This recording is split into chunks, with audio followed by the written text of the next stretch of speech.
eager to move on. Hey everyone, it's Bottled Vigor here. I haven't made a lot of videos in a very long time. Just been taking a break, trying to get my Apex skills up a bit. With the release of Season 2, it's been pretty difficult to contend with people. A lot of people's skill level has increased quite a lot. But yeah, I got quite a nice video with Mirage today. I think this was my first solo win. I've done many more after that. But yeah, hope you enjoy. So we start here, dropping in. I know there's someone with me. Pick up an R99 here, my favorite weapon of late. It's been treating me very well. Nice level 2 body shield.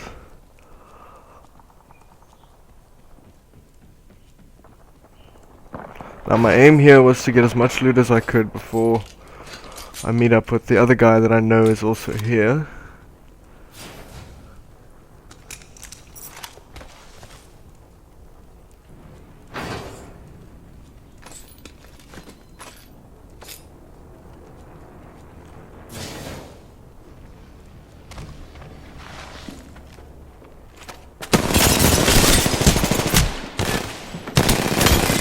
Very close call there.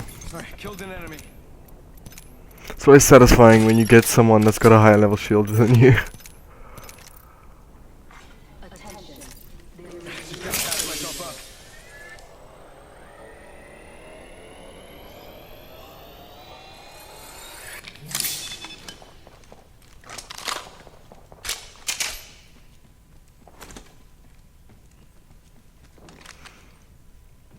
So my favorite weapon combination, let's see here, do quite a nice fakie here.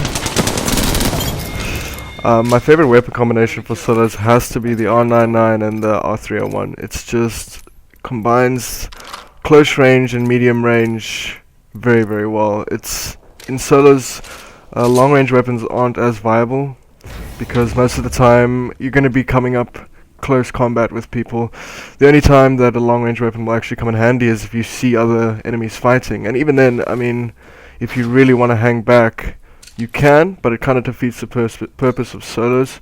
Solos is more of a confrontational game. It's more about thirsting, getting high kill games, less about, you know, strats and stuff. It's just purely gunplay. It does very, very well to teach you to handle different gunfights, so that when you can actually go into your normal squad games, you'll be more prepared for individual fights. So I'm moving my way through Skull Town now. I know there's a couple enemies here. Skull Town is always a bit dangerous, especially in solos. In squads you still have that chance that you can be revived, but in solos obviously not. One thing I will note though is that there's been a lot of self-revive shields in solos. I'll see about 5 or 6 per game. This poor guy was healing up, he had no idea. I took care of it, don't worry. Here's someone behind me. He has an aim.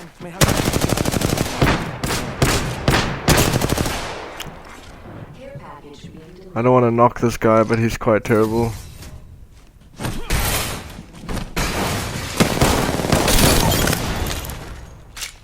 Enemy killed. I took care of it, don't worry. Recharging shields.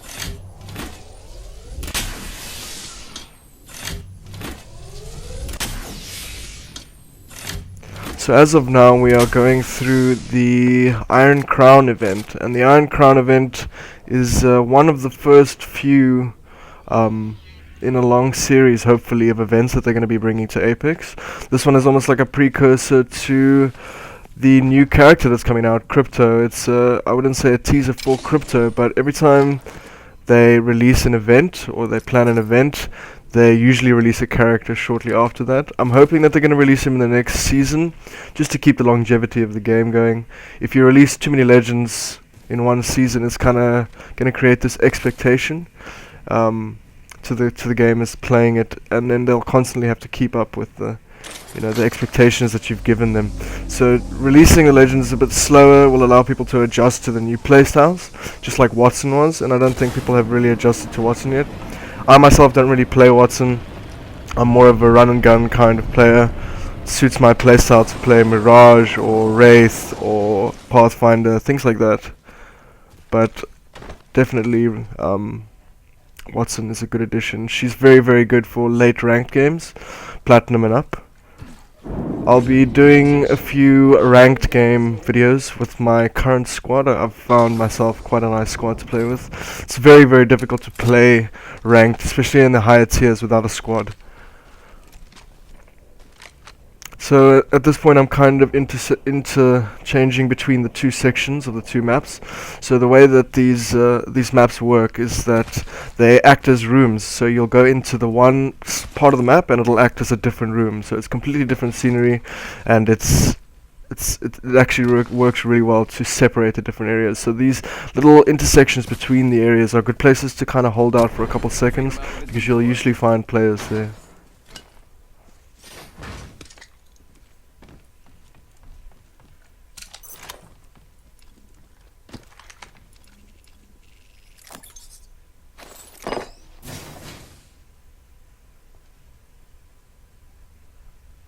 Just taking a second to see again through the intersections of the different zones to see if I can see anyone coming through. Taking some high ground just so that I can scope out the area a little bit. The main thing about Apex, obviously besides the movement and your gun skills, is just being aware of your surroundings. If you take a second to just evaluate your area, make sure there's no one coming up behind you, you're less likely to be ambushed and killed, especially via third party. Round 2, beginning ring countdown. Already inside the ring. Nice. So I see someone up in the distance there. You probably can't see them too well, but I saw them running upward, and I decided not to engage, just because the closer they get, the better the chances are of me killing them. I don't really understand players that will see someone about 400 to 500 meters away and take a shot with like a pistol, knowing they're not going to kill them, and just giving away their position.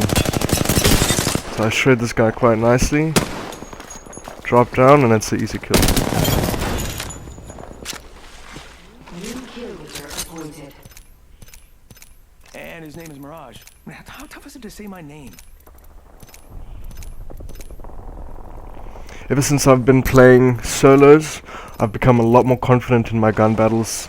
I'm more precise with my shots, aiming for the head more often. Obviously it's easier said than done, but once your muscle memory starts to kick in and you don't really have to think about aiming too much, you can actually focus on your gunplay, your movement, your strategy. You don't really have to worry too much about hitting your shots. And I think that's most important. People want to be really good at the game, but you're not going to be good at the game unless you're putting in the hours. And obviously not everyone can put in as many hours as some, but if you want to get good, you definitely need to put in more time. And if you don't have enough time to put in necessarily, then you need to be evaluating your games. You need to be recording, you need to be seeing where you went wrong. I mean, especially in ranked mode, I've noticed that my squad that I play with, we got very good once we started evaluating each other, because you won't always be critical on yourself, but you can trust your teammates to be critical of your decisions. Say I have a problem with, especially in squads, of pushing too early. I'll be confident in my gun skills and I'll push, and usually about 9 times out of 10 it actually ends up in us getting down because we get third partied. And even if I do end up taking down that specific player that I wanted to take down, there'll always be another one to back him, and that's also the challenges of squads. But if you can actually hone in on your issues and be honest with yourself about where you're going wrong, then you can change those things and hopefully get better. I mean, for me with pushing, most of the time my friends will scream at me to stop pushing, and I used to be like, screw you, I'll kind of just push and I'll probably make it. And yeah, sure, sometimes I'll make it, but the one time that I make it it's not worth it compared to the 5 times that I won't. You know what I mean? You have to be really critical on yourself. You have to, even if you're dying by pushing too much, or you're dying because you always get third party, then work on your map awareness. If you're dying because you never have enough heals, or you're healing at the wrong time, you need to work on that. You need to evaluate. You can't just always hinge down your failures on the fact that there was lag, or that you didn't fire first, or there's a lot of things in play. You can always disengage from battle, especially if you're playing with certain characters. So you really, really need to be hard on yourself. You can't just keep playing and playing and playing and dying without actually looking at what you're doing wrong and expect to get better. So I'm just holding again in the intersection of the map to see, and I do hear someone coming through. And that guy had no idea what hit him. I shredded him. I feel really bad, but got myself a nice gold shield there and a muzzle flash. So yeah, again, you always need to just hold up for a couple seconds or like 30 seconds or a minute or so, just to see if people are moving through these zones. Especially if the ring is coming in, you're very, very likely to catch someone off guard. They're not really expecting you to be there. I think people wait to get into the map and scout inwards of the map to see if there's any players. So I hear the last 2 players besides myself fighting in this building ahead. Initially I decide I want to push, but that instinct comes into play of not pushing because I've died so many times by making stupid plays. So I decide to rather try to get them out of the building and do as much damage as I can. One of them comes running out here, and once again the R99 comes in clutch. And Mirage is absolutely brilliant for solos. People are so on edge all the time that they usually end up falling for his bamboozle. So I decided not to heal here because this guy can push me and he'll instantly kill me. Luckily he's playing very defensive. You have to give cover fire there as well, just to make sure that he doesn't push me, because if he pushes me now, I'm dead. I've got about 20 health, maybe 15 health. Pushes me again. I know I have to give cover fire, giving a decoy.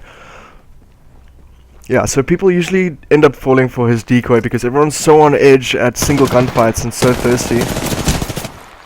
So I ended up having to peek play this guy constantly. See there? He totally falls for that decoy. Okay, luckily he's very damaged, so he also pulls off. I decide to try to thirst just to see if I can get one shot on him, but he's hidden himself.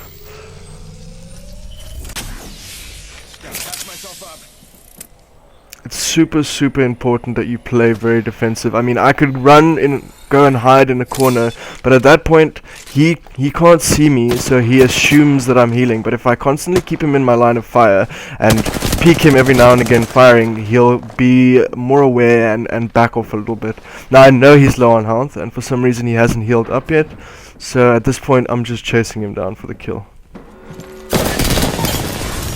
And that's it. I pulled off quite a nice game. I was very happy with this ending.